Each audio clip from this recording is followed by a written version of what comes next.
So welcome aboard, everybody.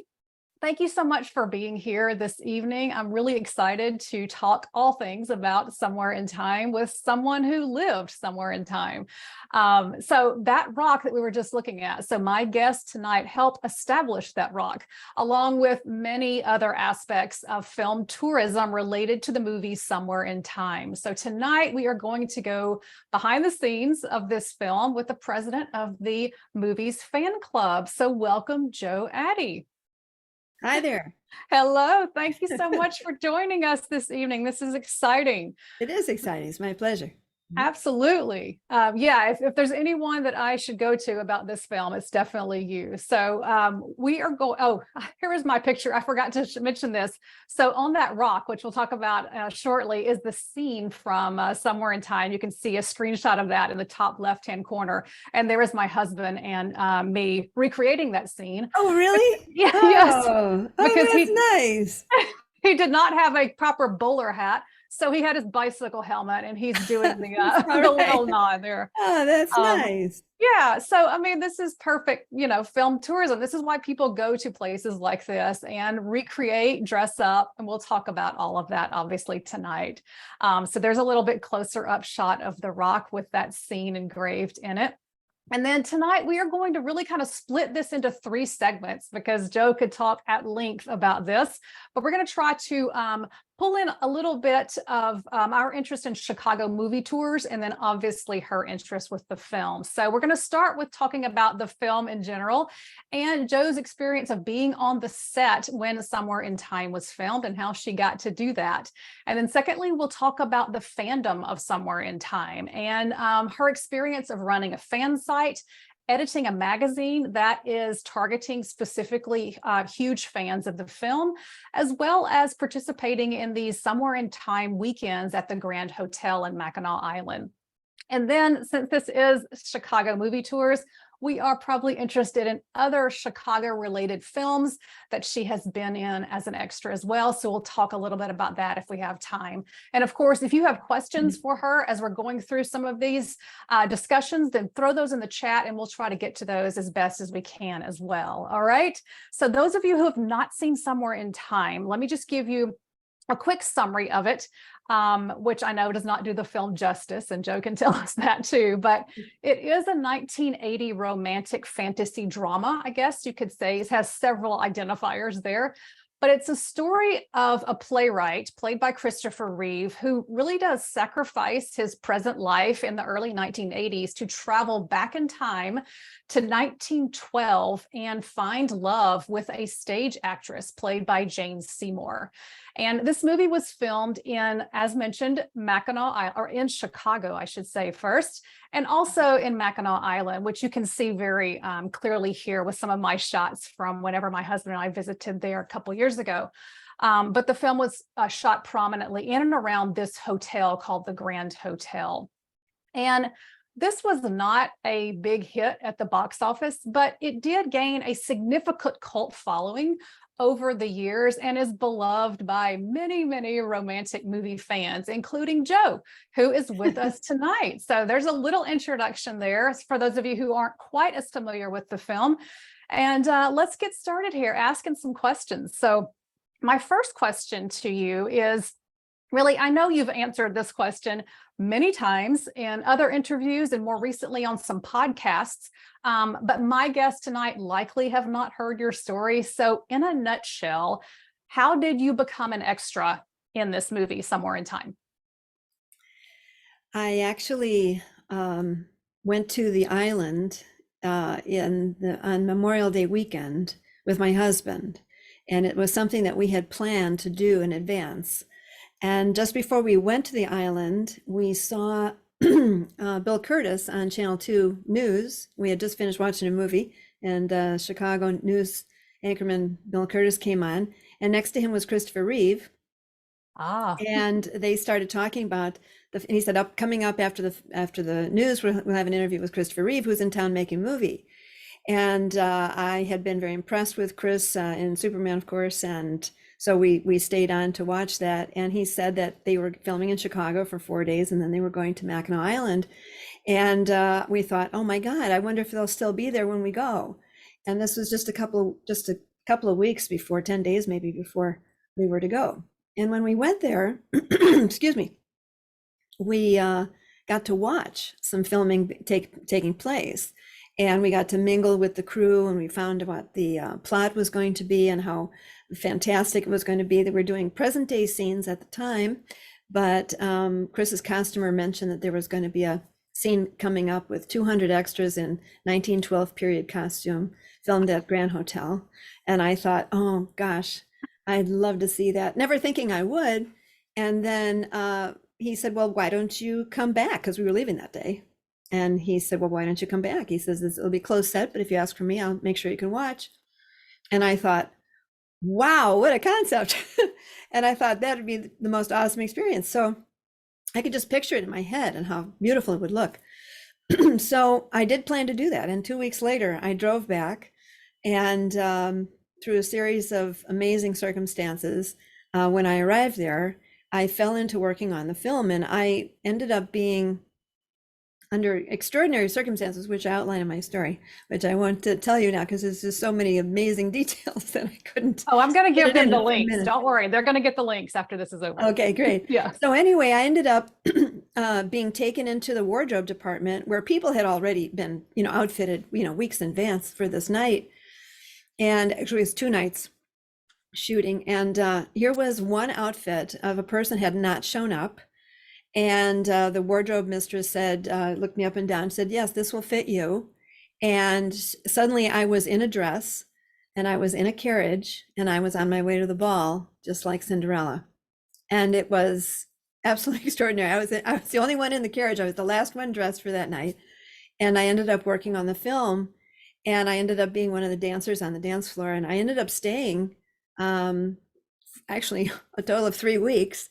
And I worked on the film for 3 weeks, and I wore 5 different costumes, and I got to be friends with Christopher Reeve and Jeannot Szwarc, and I went flying, and Chris was playing with them, and I had the most extraordinary experiences. And it really, I still look back on it and I can't hardly believe it, but it ended up changing my life. So Somewhere in Time has completely changed my life, and I'm very grateful.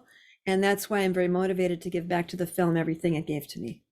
Yeah. I mean, it's absolutely a wild story. Whenever you read all, I know you're giving you, and I asked for in a nutshell. Yes. That was perfect, because the story that you present, and again, I'll give you all the link to it, which you can read yourself. It's like 20 pages full of just color photos of you and Christopher Reeve and Jeannot Szwarc flying off in a plane. And yeah, it's just wild. And you mentioned 3 weeks, which it's a pretty long time to work as an extra, right? It is. Yeah. And being on a film set in other films aside from Somewhere in Time, it requires significant patience. There's like hours of waiting between takes, and you're working for minimum wage, if that. Right. And of course, there's that chance that whatever scene or scenes that you're going to be in might be completely cut from the film, which, that's always like dreadful thought too, when you don't get to see the fruits of your labor. Were you concerned at all that any of the scenes that you were in might be cut by the time you actually saw the film? Well, that happens. That even happens to actors with scripted lines. Sure. And it did happen in this case with George Wendt, because George Wendt shows up in the credits of Somewhere in Time, and he's really can't be seen in the film. And that meant he also had a scripted line, because you have to, Screen Actors Guild rules, if you've even given one word to say in the film, you have to be in the credits whether you show up in the film in the end or not. But I actually didn't worry about it so much, because what I came to learn very quickly is that I actually show up 10 times in the film. Right, that's right. And there's pictures on with my story at the end of the story where I show all the screen grabs where I am, which is pretty extraordinary. But my feeling was, I was very excited, of course, to be working on the film. But I also knew that if you are really featured, really close up or highlighted in some way, then you can't be used as much. And so it was really great, because they kept using me, and I wore 5 different costumes and different hats and stuff. So I looked, kind of different. And yeah, and I did get some pretty nice nice shots in the film. Yeah, you do. And I have a few of them that I've pulled to put on a screen grab in just a second. So whenever you are an extra in a film, as I mentioned, there's quite a bit of waiting around. So 3 weeks, that's, I would guess, a significant amount of waiting around. So what did you do in the downtime whenever you had to just kind of sit there and wait on that extras scene to be shot? Actually, it was such an amazing situation because when we were doing these 1912 scenes, we learned you are what you wear. And when we were all dressed in these beautiful garments, these original, genuine costumes, outfits from 1912, we all became better versions of ourselves. We were more elegant. We all started speaking spontaneously in English accents, and and ladies would, curtsy, and men would bow, and we'd, walk arm in arm, and we were absolutely play acting in 1912, and it was such a special experience. So during that time, we would chat and talk and take pictures of each other and stuff, and in groups and pairs, and we had the best time. And then, of course, when we were on Grand Hotel property, we ate Grand Hotel food, which was extraordinarily good. We didn't have any, it wasn't boring. And then actually, if there was, days here or there that I wasn't needed and I wasn't working, I was always watching. I was always on set watching the filming, because to me, that is one of the really most extraordinary things about being on a set is I always, and I had never been on a set before. This is my first time. Right. I knew that this is such a symphony of talent. This is a symphony of all these experts in all their various fields, and they're all working together to create this scene from the script and bring it to life. And to watch that take place, to watch all of these people doing all of their things that they do, and then making it happen, is such a thrill. So I just enjoyed watching. I would have been happy just to be watching, but to be working on the film and to be in it, that was the icing on the cake. Yeah, right. Yeah. So, I mean, clearly you were not concerned about just the fact that you had to sit there and wait, or the fact that some of your lines might be. Not at all. And being on Mackinac Island, it's so beautiful. You're in such an extraordinary setting, and it made us really feel like we were in 1912, because you're not getting into a car for I didn't get into a car for 3 weeks. I woke up to the sound of horse hooves on the pavement. I rode around in carriages, and I wore these garments 15, 16 hours a day. So it really was, and it had a very potent effect on me, because I really felt like I lived for 3 weeks in 1912. Right. And that was one of the things that changed my life, because I ended up wanting to find a few, mementos of that experience. So I started wandering. I grew up in a modern home. So I started going to antique shows and markets and shops, and I wanted to buy a few things that reminded me of that experience. And one of the things I wanted to for sure hunt for was a beaded purse, an antique beaded purse, because the first night I worked on the film, they handed me one to carry, and I just thought, oh my God, somebody went blind making this. So that started it, and it became actually an interest that just kept growing. And now I've been an antique dealer for 36 years, besides being a collector for 43 years, excuse me. And one thing that you've alluded to as you were just talking just now is that you were not in a car for 3 weeks, that you heard horse hooves. So people who are not familiar with Mackinac Island, can you explain to them why you were not in a car for 3 weeks, and why it was like a really surprising deal when Christopher Reeve's car was plucked and put onto the island itself? Okay, yes, exactly. Mackinac Island is very unique. It's an amazing tourist destination for especially Midwesterners, but people come from literally all over the country, especially because of the movie now. They even come from across the ocean. They have to make it a pilgrimage, because they love the movie so much, when they realize that it's a real place. It wasn't sets that were built and then destroyed. And they realize that, my gosh, this is a real place. Plus, it's a time travel destination and a time travel movie, so they can live the movie for a few days in their own lives by standing in the same spots as the characters and have that time travel experience. But Mackinac Island has never allowed cars. They've never allowed motorized vehicles. So the only modes of transportation are horse and carriage and bicycle. So it is like time traveling every time you go to Mackinac Island, even if you're not dressed in period clothes. But at our Somewhere in Time weekends, between 600 and 700 people you're surrounded with them, and they're all dressed in period clothes. So it is the closest thing to actual time travel as you'll ever get, I always say. Yeah. And the fact that there are no cars, and I do remember you writing specifically about when you got on the island and you saw certain like film trucks and things like that, which was just shocking because you'd been there obviously before. And yeah, there were these motorized vehicles on there. So that really must have been quite strange. It was strange, except that there were very tight parameters on how those trucks could move. And so because what had happened was they got special permission, of course, to bring the trucks that held the lighting equipment, the camera equipment, the all the various departments whenever they would need. And so the stipulation was that when they moved through town, it had to be either very, very early in the morning or very late in the evening or night. And the trucks could not go faster than a person could walk.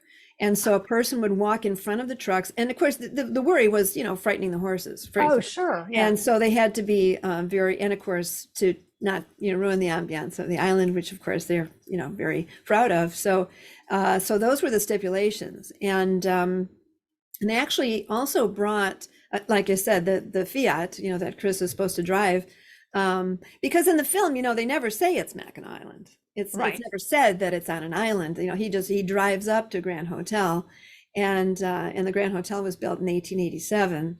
So it's an extraordinary landmark hotel. But he he drives his car right up to the hotel entrance. But that's just a complete, oxymoron there. It's just not done. But that's how it's done. And of course they had filmed 4 days in Chicago in advance, and he drove the Fiat up Lakeshore Drive, and then he continues on and he arrives at the hotel. And no mention of the fact that you can only get there by ferry. And unless you fly on the island, which of course that's what Chris did. He actually flew his plane onto the island, and there's a little airstrip there, and he had it there. And it was a big secret. He wasn't supposed to do anything dangerous while he was filming, and so only a few people really knew that his plane was actually there. And then he took a few of us, like Jane and me and his customer, Greg Hall, and we went flying. And I know that he took Jane on some night flights too, and she loves to talk about that. Fancy. Yeah. All right. So we were talking earlier, that's obviously a lot of discussion about production of the film itself and some of the logistics of getting all of these, film equipment and things like that onto the island itself. So I found an interesting video, and you can set this straight for us, that has to do with post-production. So editing of the film and getting it processed. So I have a quick video here from a guy named Tim Kazurinsky, I think is how you say it, yes, who plays the photographer in Somewhere in Time. And it looks as though he was interviewed in about 2019, about a sort of tragedy, we might say, with the film's processing. So let's listen to this really quickly, and then maybe you can talk a little bit more about this on the other side. That we had such a wonderful time, then the film was destroyed in processing. And so they had to go out to LA and shoot interiors and stuff. They came back 4 weeks later. We got to go back to Mackinac Island and do it all again. What? Okay. Had you heard that before? No. And that's not part of any lore that I'm familiar with. So well, I was scouring your website, of course, for all this information. And he says that the film was destroyed and reshooting had to occur both in Los Angeles and on the island. And I think you have even said that nothing occurred in Los Angeles as far as you're aware is shooting, right? Not anything was filmed in Los Angeles. There was some film stock that was damaged by being in the camera. Went through the camera with a curve in it, so that had to be the theaters. Some theater material had to be reshot. Okay. And there was some, I think there was a little bit of damage with some heat damage to the, but everything that was shot during the time that they were on Mackinac Island, and nobody had to go back. Tim, by the way, is wonderful. He's a wonderful guy. I hate to contradict anybody, but and Tim, of course, was among the the secondary actors that worked from Second City. They hired a lot of actors from Second City. Of course, Tim Kazurinsky from a lot of things. He's also a brilliant writer, and Tim has been in the Police Academy movies, and he's had a lot of credits. But and in fact, they hired a lot of actors from Second City, including George Wendt and William H. Macy. It was William H. Macy's first screen credit, and actually William H. Macy can be seen in the party scene. That's where George Wendt was originally, and he has probably the very first audible line of the film, and you can see him. He's given us credit as being a critic, and he's in the backstage party scene. And he's got a sweater wrapped around his neck, so you can see him in that. But actually, here's what happened. The reason why I can say this with being definitive about no damage and having to go back is because the film actually made a run every day from Mackinac Island to Detroit, and then went a small plane, and then went to Detroit to LA to be processed, and then returned the next day and flown back up in reverse. Right, so they could watch the dailies, and so they would have known if anything was not right, and they could have reshot it, right away. So that's why I say, that would not have really, there was no need for that to go back to the island to reshoot. Right. And the first part of that clip, and the last part of that clip is nothing but glorifying the entire experience. But I thought that little part was strange because I had never seen you mention anything with regard to damage, or you were having to return to the island after your 3 weeks was up. So I wanted you to clarify maybe. And no other actors went back either. In fact, after the filming wrapped, they were done and they left, and there was a wrap party. I wasn't actually at the wrap party, but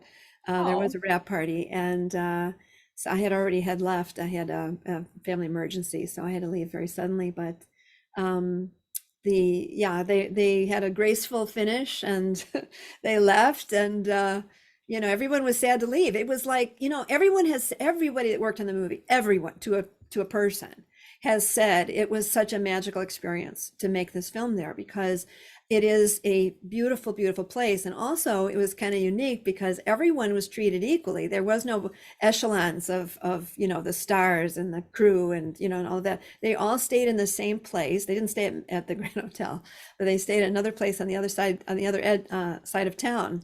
And not a very great place. I stayed there too. It wasn't very great, but they had they all stayed there. So it was all equal. They were all issued bicycles. So they could get around on the island, and it felt like they've said it felt like summer stock or summer camp, and there was sort of a nice equality among everyone, and because of that it became a family. I mean, it really became a family. In fact, as a matter of fact, I can quote this. This was the Detroit News and the Detroit Free Press were very excited, because this was Hollywood coming to Michigan, And so at least, usually twice a week, there was some kind of story in the papers about the making of the movie. And I remember one of them actually said, while it's not exactly true to say the cast and crew skipped to work holding hands, it's not far from the truth. And I thought that was a really nice way of putting it, that they had said that, there was such a feeling of family and camaraderie, and they all believed they were making something extraordinary. We really did feel that we were making something beautiful. And so, and they had also, this is also extraordinary for that time, it was a low budget film. Yeah. And in fact, there's an interesting story about how it even got made, because they cut the budget in half. It was set at 8 million, and the studio didn't even want to make it, but they owed Jeannot Szwarc, the director, a favor for having saved their backsides on Jaws 2 just before that, and they had asked him, what would you like to do? And he said, well, I'd like to do something very different, very romantic. I'd like to do a romantic story, something, 1940s type of romantic fantasy. And it just so turns out that he was in a meeting with Stephen Deutsch Simon.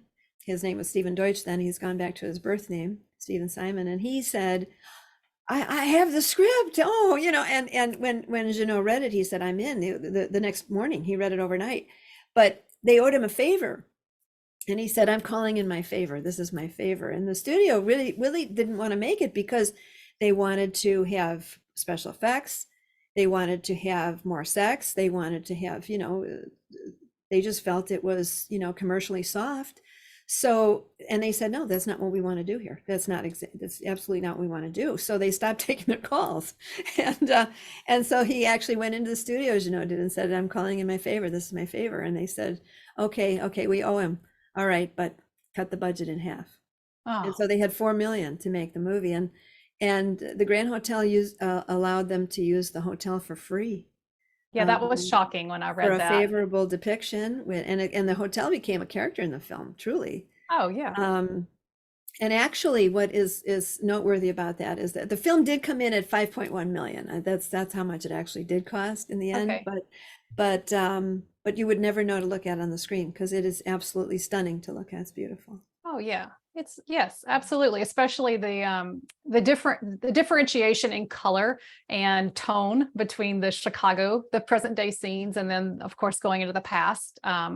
That's just quite lovely transitions in that regard too. Right. It actually is the only known film to have two different film stocks for that reason. And the cinematographer, Isidore Mankowski, really suggested that because the director really wanted it to look different and in the present and in the past. And so they used Kodak stock for the present day scenes because it's very realistic.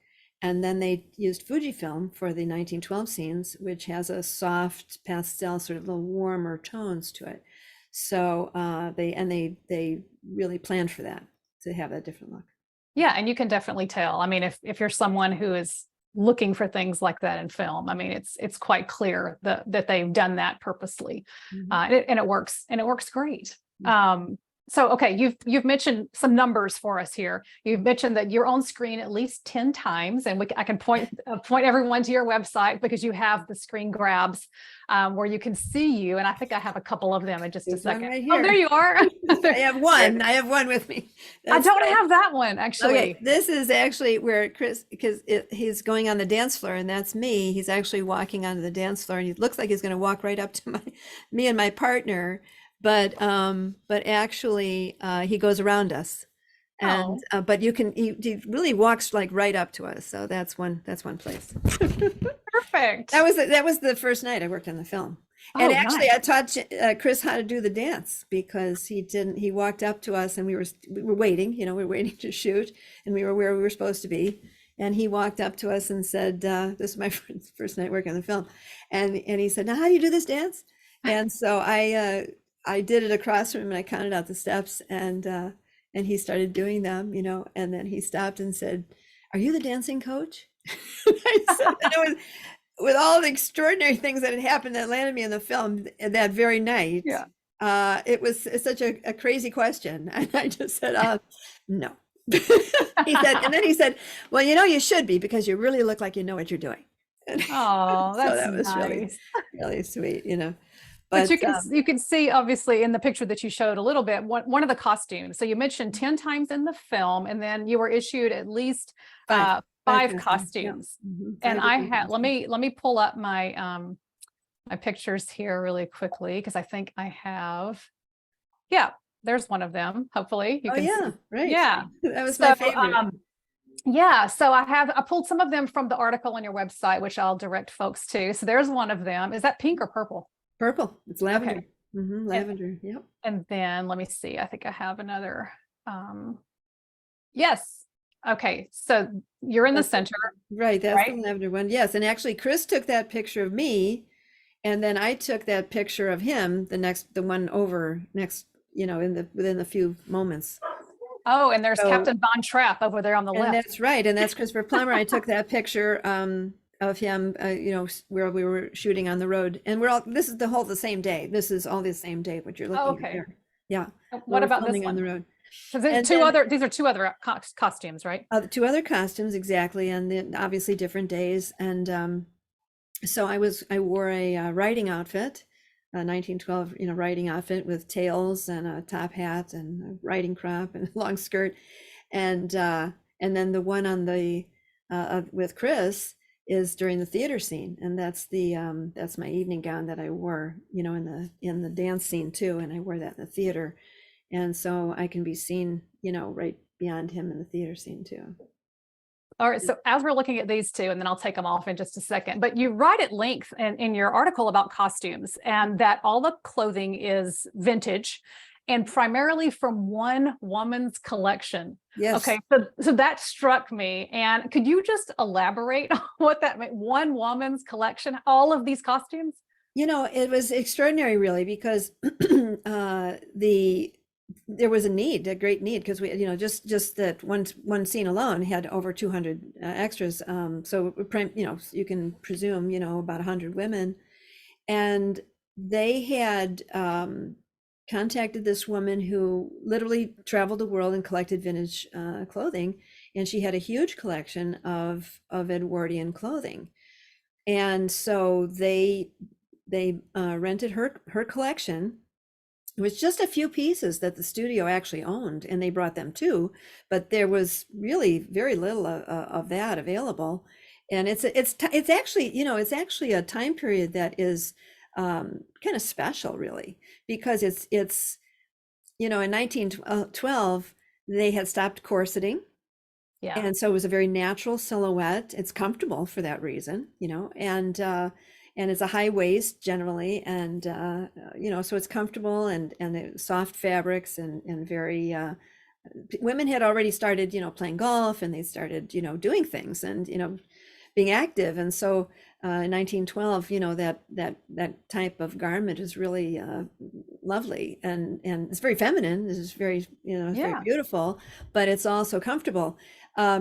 And actually, when they filmed Titanic, when James Cameron filmed Titanic, they were scouring the country to try to find 1912 costume. And they even contacted me. They contacted every antique dealer that did vintage clothing all over the country to gather as much as they could. And they literally swept the country clean with a broom to get to what they needed. And then, and so little of it is on screen. It's actually sad. It's really, really sad. In Titanic, obviously Rose's costumes have a lot of screen time, and her mother, and, certain main actors in it, but the extras, they're not even in the scene. They're not even in the film. And they literally cleaned it out. And that, that's sad for people like me who collect it, because they took it away. They took it away from our being able to find it, or people who come to Somewhere in Time weekends. It's hard to find, and it was always hard to find, even back then in 1979. But now they really took it away, and for Titanic. But anyway, the garments were it was wonderful when we went into I did this 5 times, like all together, going into the wardrobe. Opal Vills was the wardrobe mistress. She was in charge of the extras costuming, and she had a couple of assistants. And you would go in, there was these long racks of these beautiful garments, and they didn't have sizes on them, because back then it was very interesting, because they didn't have off the rack clothing. Your clothing was made for you by a seamstress, and typically a seamstress would make your season's outfits, and just specifically to your measurements. And so it was amazing how Opal was able to, she would look you up and down, and she'd go to the rack, and she'd look through clothing, and she'd say, yeah, this will fit you. And 5 times she did that with me, and she was right every time. But it was amazing to me, because nothing is sized. And and certainly everything was for summer. We were only doing summer, light clothing, not winter wear. And wasn't the film nominated for costuming? Actually, it was an Academy Award. That was the only Academy Award nomination the film did get, was for costumes, but it was for Jean-Pierre Dorléac, who designed the key costumes for the film. Yeah. All right, I'm Right. going to share some more pics real quick, and then we need to get to our second Mhm. segment here. I want to mention, Oh, you know, sure. that, yeah, okay, good. This is, yes, I was just gonna say, so there were 4 days in Chicago that we shot. Or, you Yeah. know, I wasn't shooting in Chicago at the time. I shot in Mackinac, even though I live here in the Chicago area, you know. I live in the suburbs, and always have. But this is Richard's apartment, Richard Collier's apartment, and the beginning of the film. And the address is 1833 North Halsted. And this is the penthouse. I believe it's a 5-story building. I think it's a 5-story building. And this is the top floor. And then of course they filmed on Lakeshore Drive. And then that lower corner picture where Chris is surrounded by books was a library on the south side. So there were three things they shot. They shot Lakeshore Drive. They shot Richard's modern day apartment where he's a successful playwright, and then also where he's doing research on Elise McKenna in the library. Yeah, and one thing to also, you know, point out at this time too is that for those of you who aren't familiar with kind of how Chicago film history worked, for the, you know, mid part of the 20th century, this is 1979 when they're filming, right? Both in Chicago and on Mackinac Island. And 1979 is a time when Chicago is really just beginning to reopen its doors to Hollywood, because Mayor Richard J. Daley notoriously did not allow certain types of movies to shoot in and around Chicago while he was mayor. So after he died and Jane Byrne took over the position around this time, movies really started to come here and began to shoot pretty heavily. And this film and the Blues Brothers are doing that about the same time, right? You know, I know your time on the film was on Mackinac Island, obviously, but did you have any like quick stories about either any of those Chicago locations that we just saw on screen, even though you weren't there? Do you know any, you know? Definitely. I do, definitely. Yes. Actually, a couple things. And like when they did the Lakeshore Drive scene, Stan Adams, who's still doing some acting in Chicago, he was actually Chris's stand-in while he was in Chicago. They're the same height. And Stan was one of the fellow drivers in a car alongside Chris, and they did not like close Lakeshore Drive entirely. They did not close it for this film. They left it open, but they had arranged for a group of cars to surround Chris's car, and they were on radio, they were on radio contact. So they just literally had a camera car, and they were shooting, on the fly. And then the other thing is that that apartment, was scouted by one of the film scouts, to select that particular apartment for Chris to have as his location where he lived. And they had made a deal of what it was going to, what the owner was going to get paid. And when they showed up to shoot that morning, the owner said, "I want lots more money." And that was like basically their first day shooting. And that was really a big surprise. It wasn't very nice. It was not a nice surprise. No, and they ran him over a barrel because they were there, and he knew that they weren't going to be able to find another location. So it was really kind of a rude thing that he did. Yeah, and your budget has already been chopped. So yeah, exactly. Yeah. Right. Okay, well, let's switch gears for just a sec and talk about fandom, if we can. Sure. And I have, because I want to make sure that we try to hit as many of your roles as possible here. But so currently you serve as the president of the Somewhere in Time fan club, and you run the website that I have a screenshot of here. You're also, let me switch back here, the editor of the journal that we mentioned a moment ago, which is devoted to the film. It's published 3 times a year. Is that right? It is. We actually it was 4 times a year up until 2015. We've been in existence since 1990. So the film was 10 years old before Bill Shepard, who founded it, Insight. And Insight is the International Network of Somewhere in Time enthusiasts. And I can see you back there. Yes, and that's me in the theater scene, like I told you. Yeah. And so actually, Bill founded Insight. He felt that Bill's a great guy, and he had said that he had seen about 5,000 films. He was a real film nut, and Somewhere in Time struck him like no other film had before, and he thought that it didn't really have the reputation that it really deserved. So he wanted to see if he could, if there were other people who felt that way. And he put a little ad in a little movie collector's publication that is defunct now. But at the time, he said, do you like the movie Somewhere in Time? If so, would you, like to, be part of a fan group? And he got 50 letters within 3 weeks, which was an extraordinary response. And so he started Insight, and we have published since 1990 over 2,500 pages on this single motion picture. We've made Somewhere in Time one of the most documented, if not the most documented film of all time.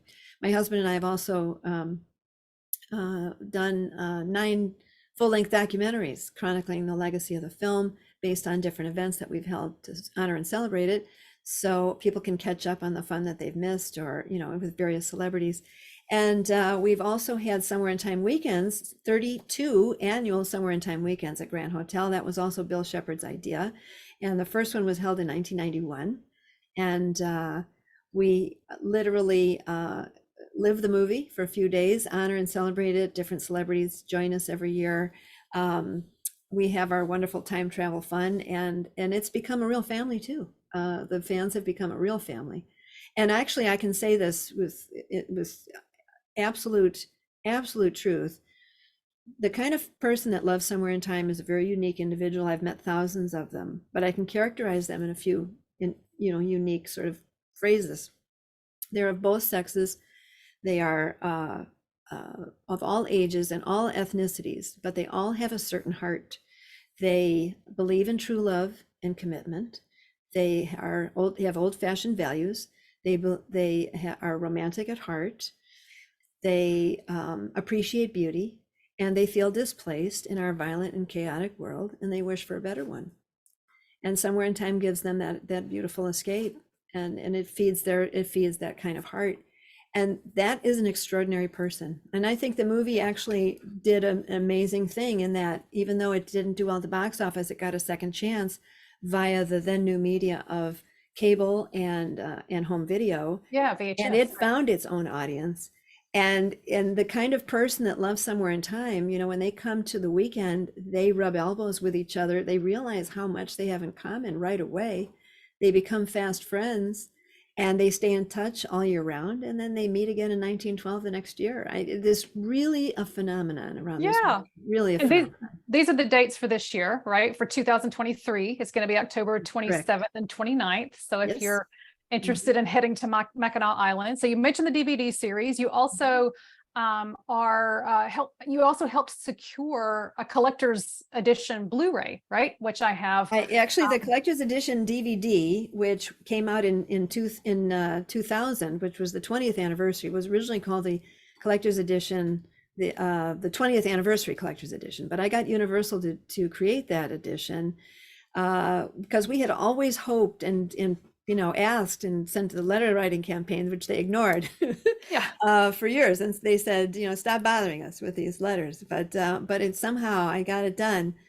That's another interesting story, but I won't tell it now. But I was able to get Universal to create the collector's edition with 3.5 hours of bonus material on that edition. And now it's become the Blu-ray, and now it's just still called the collector's edition. Okay. And I'm very proud of that. In fact, they did at the time, they did an unprecedented fan club segment on that DVD, and Bill Shepard and I are both on that. So that's pretty noteworthy, I think. Yes, I have a clip of it on my computer. Oh yeah. Oh yes, I nice. do. I didn't pull it out for tonight, but I do have a clip of both of you on there. Yeah. I'll watch that's that really nice. Well, there's a wonderful hour-long documentary that was produced by Laurent Bouzereau and at Universal. And there's cast and crew film bios. There's the director's commentary, so you can watch the film regular, you can watch the film with, wonderful Jeannot Oh Szwarc yeah. with his French accent, and his deep voice, talking through the film. And there's just, and 50 pictures cycle through in a gallery. So there's a lot of bonus material. Yeah. I mean, so, I'm tired thinking about all of of what you've done basically. Yeah. But I am curious about this rock. All right. So we Yes. started off the conversation tonight with this rock and my husband and I recreating the scene. So this was installed in 93 as Yes. this like a permanent monument to the film on Mackinac Island. So my question is really odd, which is why was a rock selected? Was it already there? No, we placed the rock there. Okay, so you Yeah, placed no, the rock and put exactly. the plaque inside. Right. The whole monument was planned, and our Insight fan club paid for that. And we did a campaign, a funding campaign for this, and we got the permission, of course, for Grand Hotel because it's on their property. Right. And then we made the plaque actually was brand new technology at the time. That's a nickel bronze plaque with an actual photographic image on it in the nickel bronze. That was brand new technology at the time. And so that was placed in 93 at our Somewhere in Time weekend, and the director and the cinematographer unveiled it. Okay. Mhm. All And right. that's at the site where the characters first meet. Yes. So right. that's obviously a very, special site. And one of the Is things it you play section? exactly. And that's one of the things that we do during our Somewhere in Time weekend is we have a walking tour of movie locations. And we go all over the island to see the various locations that filming took place. And we even have scene reenactments. And our scene reenactments are done on the actual spots, Right. the characters, which is really cool. I'm a Star Trek person too. I like sci-fi and stuff. Oh, and okay. I've been to a Star Trek convention and Farscape convention. I love Farscape.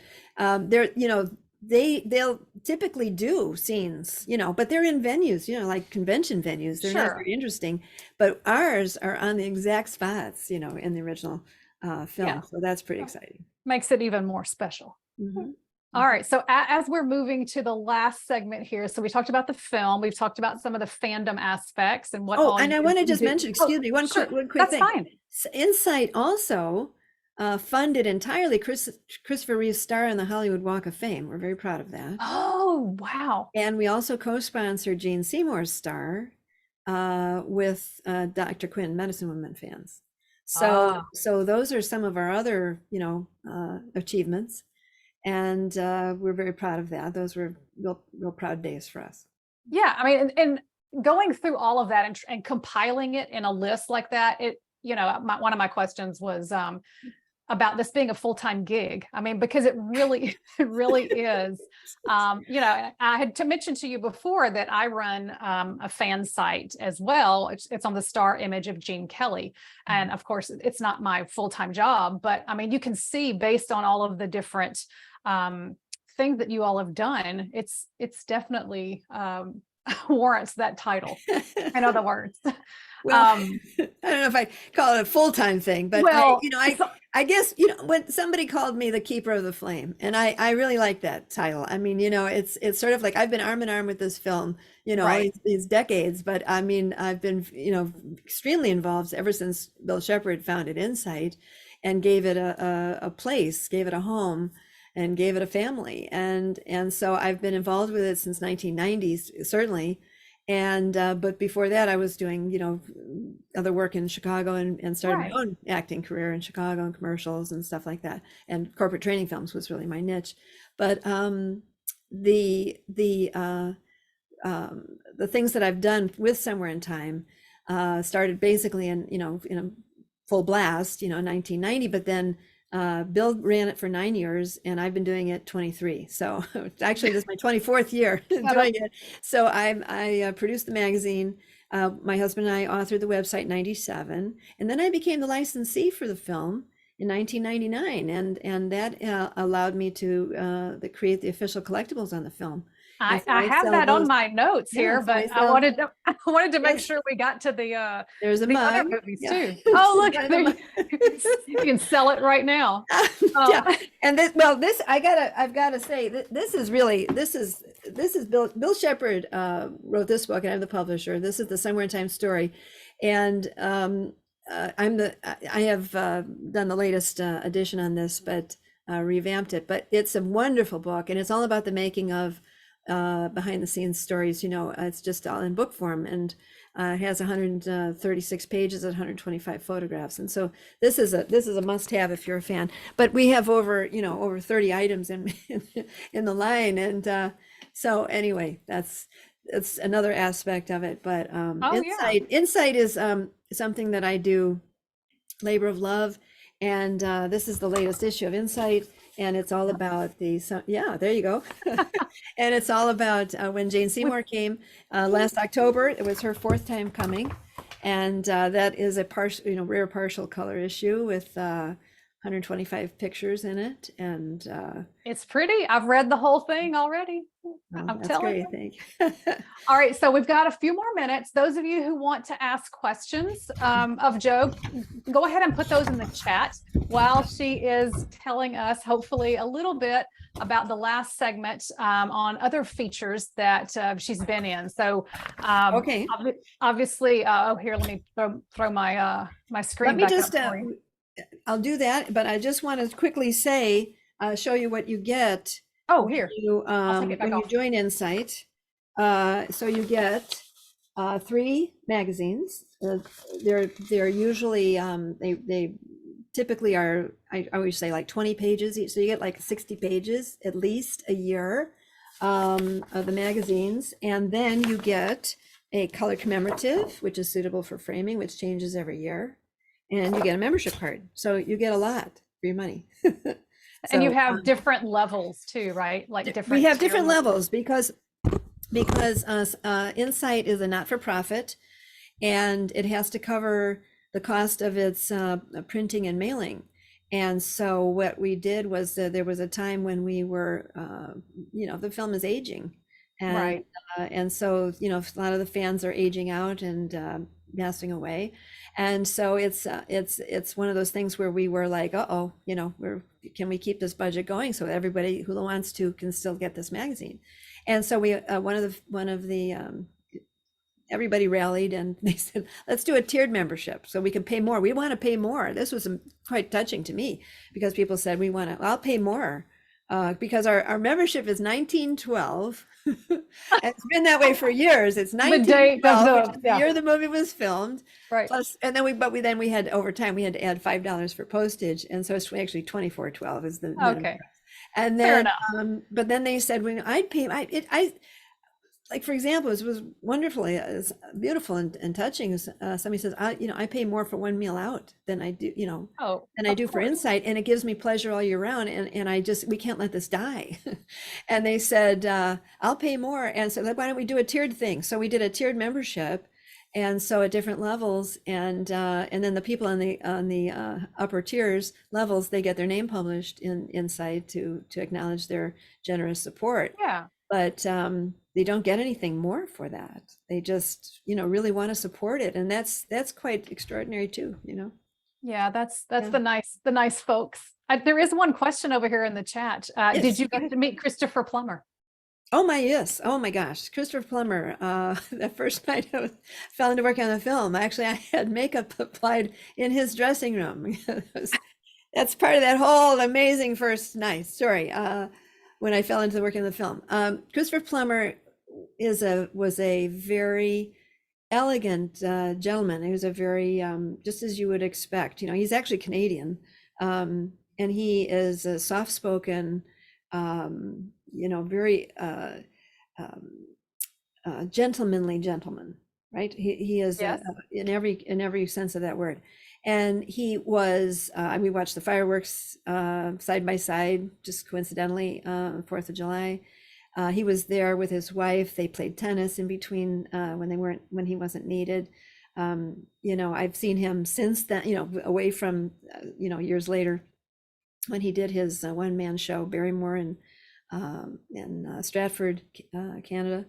And he never made it to a Somewhere in Time weekend, but he always received our Insight issues, and he absolutely a supreme actor. I mean, honestly, absolutely the most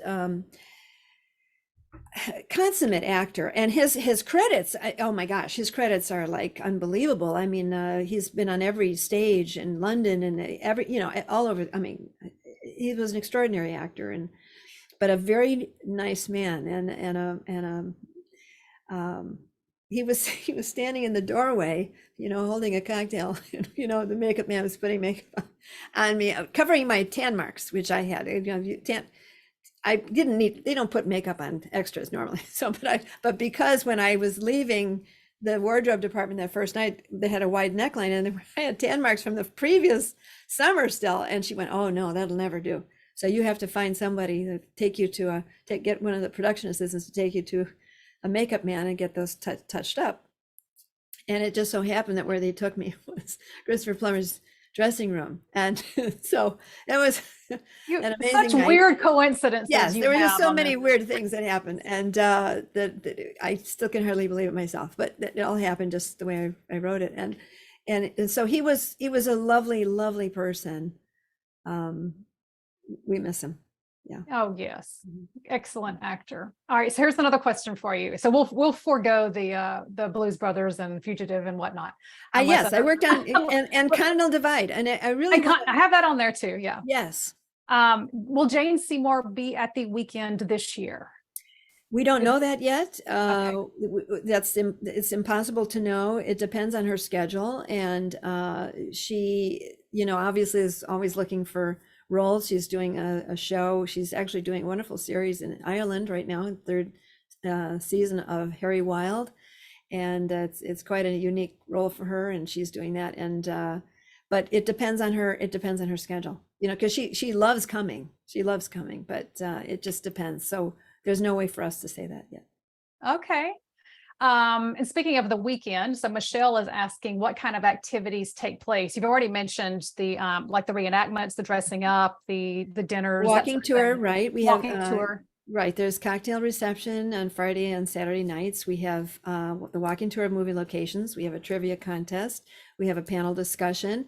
There's a wonderful lady who comes every year and does a fashion show and a hair demonstration and talks about some aspect of Edwardian lifestyle. That's a very popular program. There's also a gentleman who's an expert on the Titanic, and he does usually a program about the Titanic. They only have 1912 in common, but because we love the 1912 era and love living in it, and so he gives us a talk. There's autograph sessions. There is a costume promenade through the parlor, which is the most photographic event of the weekend, where everybody promenades through the parlor dressed. It's hard to decide whether to be in it or to photograph To watch it, yeah. And the harpist at the hotel plays the themes from the movie during that. And you show the film too, right? Of course, we show the film. And I set up a temporary shop of the collectibles, and of course, so there's a lot to do. It's actually a very full agenda. And I'm not even telling you everything that goes on, but those are some of the highlights. yeah, it's the latest agenda than this one I read through. Mm-hmm. Yes. I think I know the answer to this question, which was in Entertainment Weekly at one point. But was there any real life romance between Christopher Reeve and Jane Seymour? There was indeed. That's what I hear. It was indeed.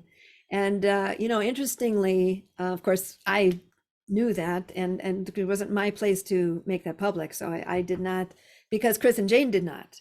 And so it was not something for me to talk about. However, when she came in 2015, they both, in the videos, it's interesting because in the videos that when Chris came in, which was 7 months before he was paralyzed, I asked him in my private interview with him what was it like working with Jane, and I asked her, in her interview, another event, what was it like working with Chris? And it's very interesting because they both answer it in such a unique, it's just the same kind of way. They sort of get this sort of look on their face, and it's very, you can, it's they all but say it, but they never said it.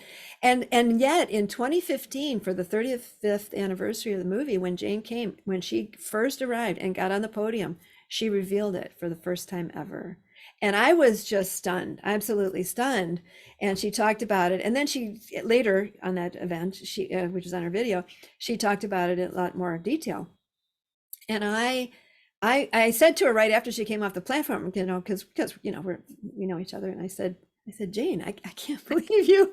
I can't believe you revealed it. And she said, she goes, I felt it was time, and I felt this was the perfect audience that would totally yeah. understand it. And she had said, and then she said later that both of their children knew already, and so it was something that that they understood and respected.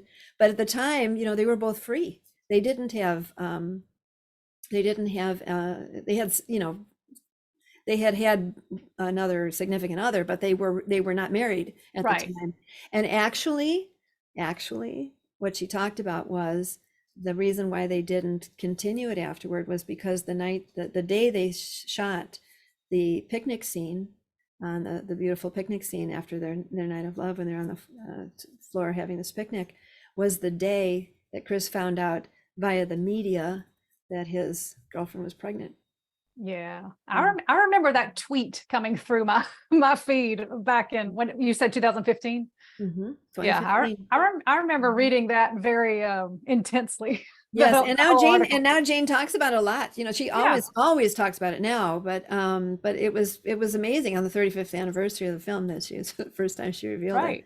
But of course, they both had said, that they have, had a very close friendship till the day he died, and they loved each other. And, they had in fact, when we had the openings, Jane was one of our speakers on the Hollywood Walk of Fame, when we unveiled we did that. It was huge. It was the biggest crowd ever on Hollywood Boulevard for a star unveiling. And Jane was one of our chosen speakers. And the first words out of her mouth was, I love this man. We all love this man. But of course I knew, like, oh my gosh, that it was, yeah, I really love, yeah, she really did. And they had, she said they were madly in love, and and so the chemistry on screen is real, and that's very cool. Hard to fabricate such, right? Yeah, the last two questions that are up here both have to do with Christopher Reeve and flying. One of them is coming from my parents. My dad is a pilot, so I knew that was going to pop up. I don't know if he's writing this or not, but most people do not know that Christopher Reeve was an accomplished pilot, that he flew a B-58 Baron. And as we understand it, he and Jane would fly on occasion, which you have pointed out.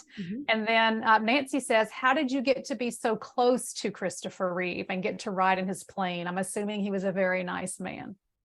Oh gosh, I have wonderful stories to tell about Chris. He literally, he gave off positive energy. I'm telling you, he had no idea how handsome he was. He was had a wonderful childlike enthusiasm for everything that he was doing. I never heard him say anything negative ever. And he loved to fly, absolutely loved flying. He loved sailing too. And he actually he actually flew solo across the ocean. I don't know if you know that, but he did that.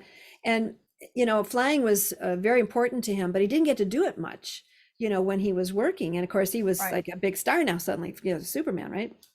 And Somewhere in Time was shot between Superman 1 and 2. He had a short window there, and so that's why he flew his plane there. And then when we went flying that day, we actually went into Traverse City first and got out, and we all got to be co-pilot and switch and sit up there in front with him.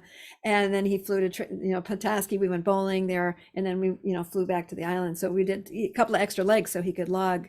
You have to keep your license current, I guess, when you're a pilot, and so you had to log extra some flights. But yeah, so am I answering the question? Yes, he loved flying. Oh, how I got to fly with him? Well, we had a day off. We had Sundays off. And the original idea was, one of the other extras was inviting us. She lived in the mainland, and she was inviting a few of us to go water skiing, but it was a crummy day.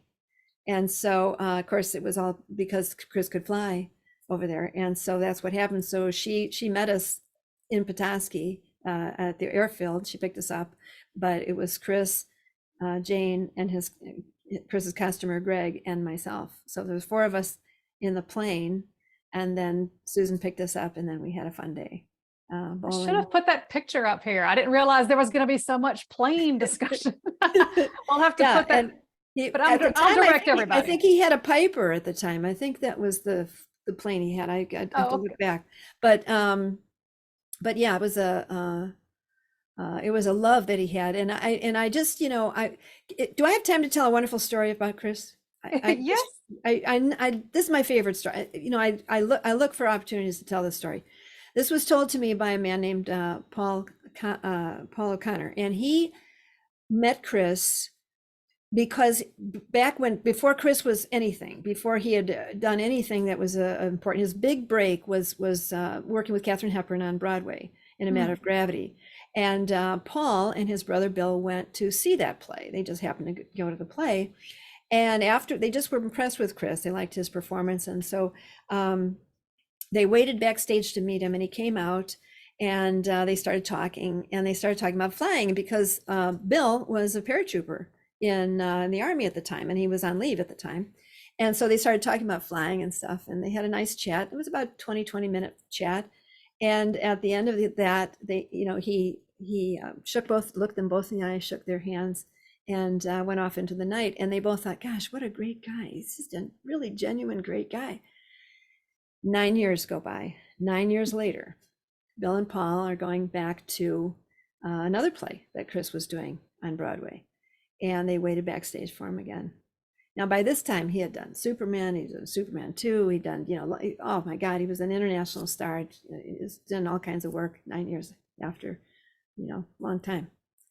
And they waited for him backstage, and he came out, and he saw them, and he said, hey, I know you guys.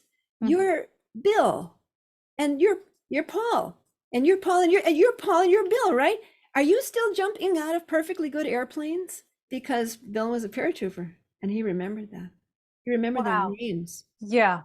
That to me is such that is such an eloquent story to tell what a kind of a person Christopher Reeve was, because he could remember people that he met once, and he would remember them and remember their names. And it happened to me too, because even though I stayed in touch with him after we worked on the film, I actually didn't see him for between 13, 14 years. I mean, I wrote letters, and this was before the internet, I wrote letters and stuff, and and sent pictures, I had contact with, but I mean, we didn't see each other. And I went to New York to an acting seminar that he was giving.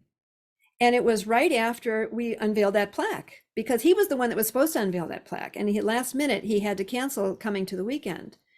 And so I brought him the program, and I brought him pictures, and I flew to New York, and I went to the seminar, and I was sitting there in the audience, and he kept looking at me, and I was thinking, he can't remember what I looked like. I mean, and I look different, it's just all those years later. And I even turned around, I was like, who is he looking?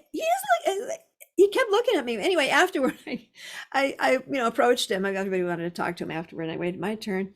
And I came up to him, and I said, hi, Chris, I don't know if you remember me, but and he goes, Jo Addie. I was, of course, I remember you, and he goes, and it was like, so it happened to me too. But when I went, so I can attest to that. But the story that Paul Connors, wrote is just such an eloquent way to tell who Chris was. He was it's always an extraordinary human being. Yeah, and it's always nice to know that the people that you enjoy on screen, or maybe even looked up to, or whatever, I mean, that they're kind people too. It's always worse when it's the other way around, of course. Yes. So we'll save these for next time. Well, these are the other 3 films that I did. I know, but I promised a couple other small projects too that were made for TV or whatever, Chicago Story, and but 2 of these are some major motion pictures. But I promised everybody it would be run around an hour, so I want to make sure to respect everyone's time. But I mean, you have given us so much to chew on and think about, and thank you so much. We can do that another time. We can spend another hour talking about those 3 films, because I have a lot of stories to tell about those films. And particularly, I love to talk about Continental Divide. I really do. I love talking about that. And that's a little more obscure one. Right. And unless you're a Chicago folk, Definitely. But if you haven't seen it, see it, because it is a great film. It's a great movie. It's beautifully written. It's written by Lawrence Kasdan, and it is a great story. And it actually proved, I think John Belushi absolutely proved that he had talent, and wasn't just a guy who could burp and fart Yes.